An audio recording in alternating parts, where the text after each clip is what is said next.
Today we begin Chapter 3 of Bud, Not Buddy. The only thing I could hear was my own breath. It was so loud that it sounded like there were 6 scared people locked up in the shed. I closed my eyes and thought real hard about making my breathing slow down. Pretty soon it sounded like the 5 other breathers in the shed had left. I was still scared, but now it was that get real excited and want to move around kind of scared. It didn't take too long for my eyes to get used to the dark. There was a gray gas can in one corner next to a bunch of gray rakes and a pile of gray rags, and a gray tire next to some gray fishing poles. Maybe Mr. Amos had only pretended to lock the door.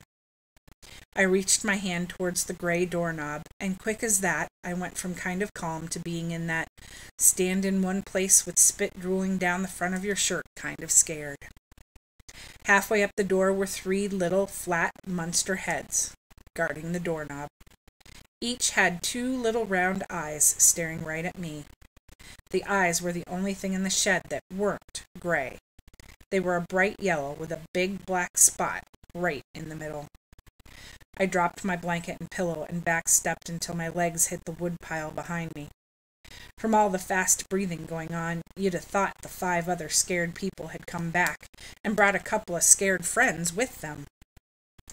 Each head had a wide open mouth with a sharp set of pointy teeth and lips smiling back, ready to bite.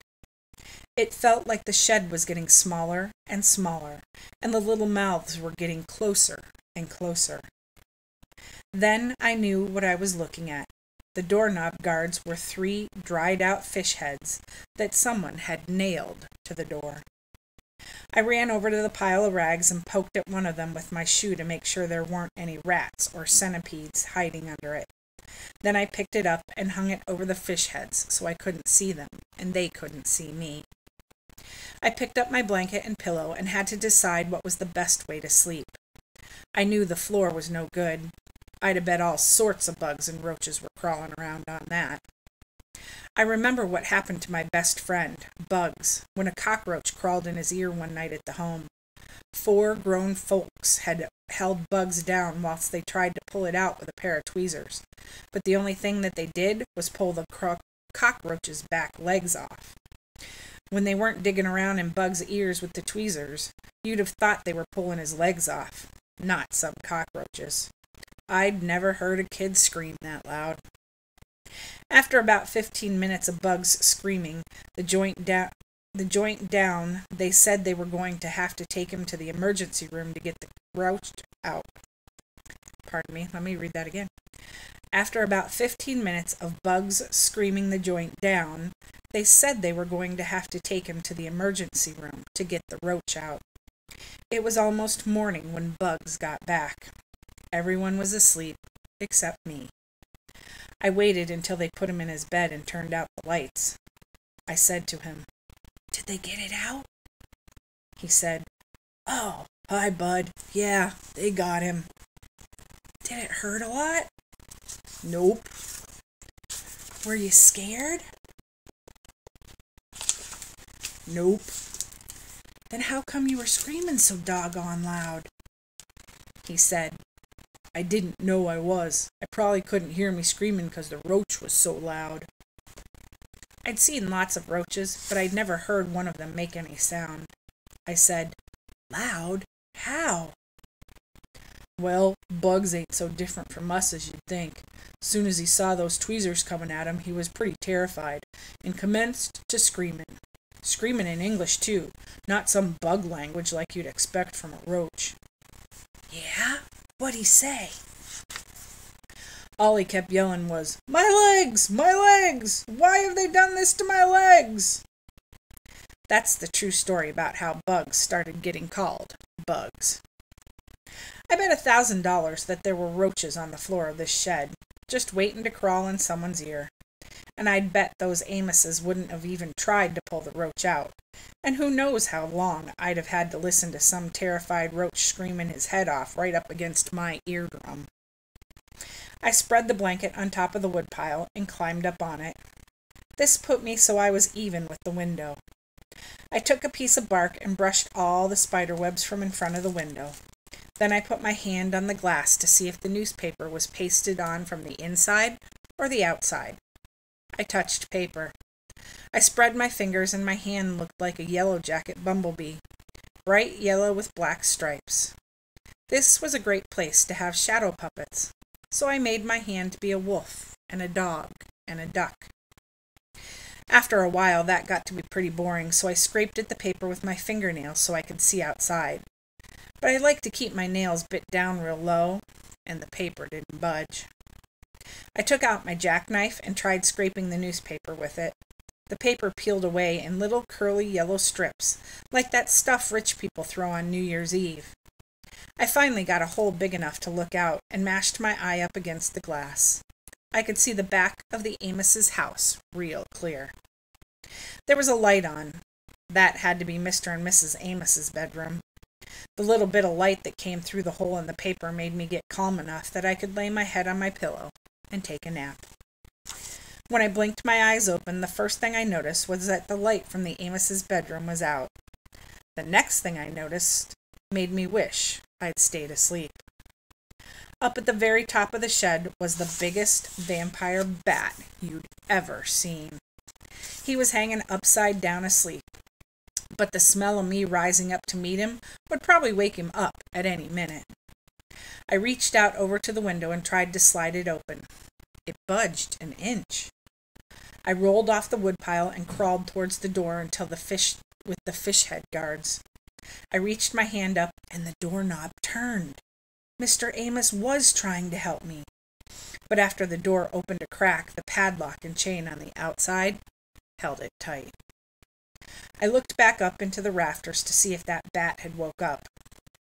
He was still sound asleep. Just like there's a time that a smart person knows enough is enough, there's a time when you know you've got to fight. I wasn't about to let this vampire suck my blood dry without a war. He could kiss my wrist if he thought that was going to happen. I got up off my knees and picked up the gray rake. I walked over to the woodpile, cool as a cucumber. But inside, every part of my guts was shaking.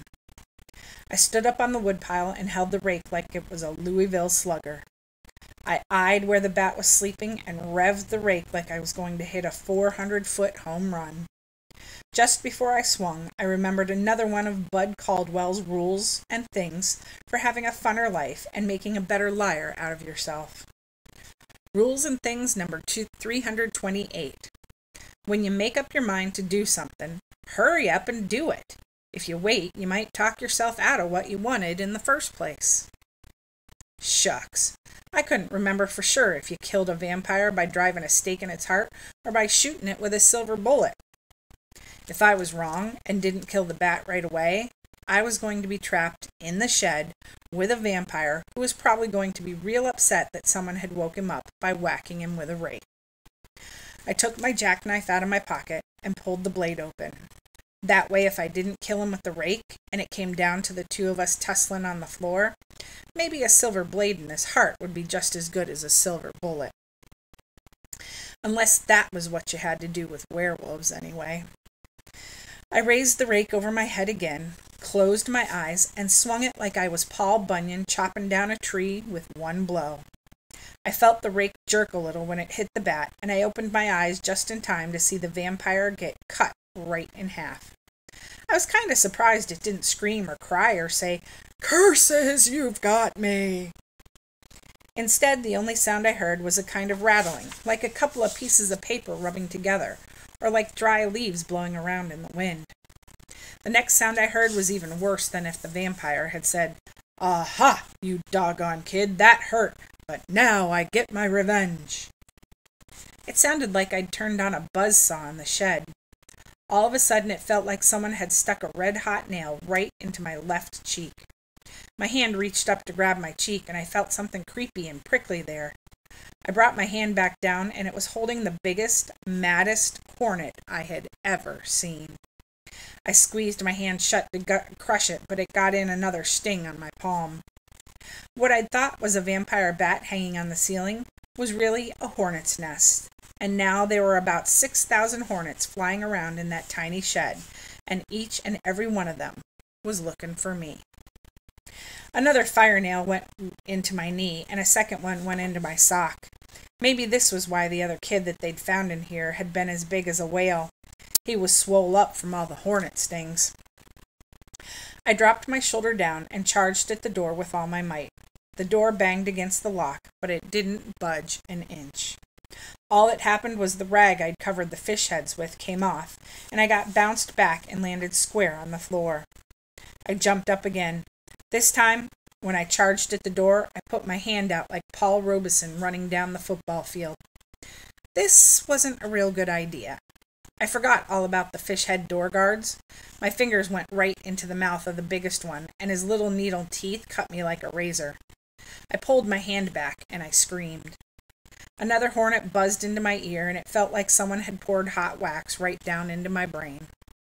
The only thing I could think to do was to jump on the woodpile and bust the glass out of the window. I grabbed the handles of the window and gave them one more jerk. I guess being scared gives you a lot of strength, because this time the window flew open with a loud bang. 3 hornets found me at the same time, and all 4 of us fell out of the window.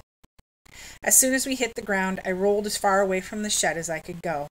I smacked and whacked the hornets that had taken a ride on me, and just laid there until I could catch my breath. After a while, the stings and the fish guard bite quit hurting so much. I started getting madder and madder. I was mad at the Amoses, but most of all, I was mad at me for believing there really was a vampire in the shed, and for getting trapped like this, where there wasn't anybody who cared what happened to me. I simmered down and started thinking about getting even. I wondered how hard I'd have to pull the trigger of that double-barrel shotgun for it to go off. I sneaked up the back porch steps to get inside the house. Maybe the vampire bat didn't say it, but the only thought on my mind was, "Aha, you doggone Amoses! That hurt, but now I get my revenge." And that's the end of chapter 3.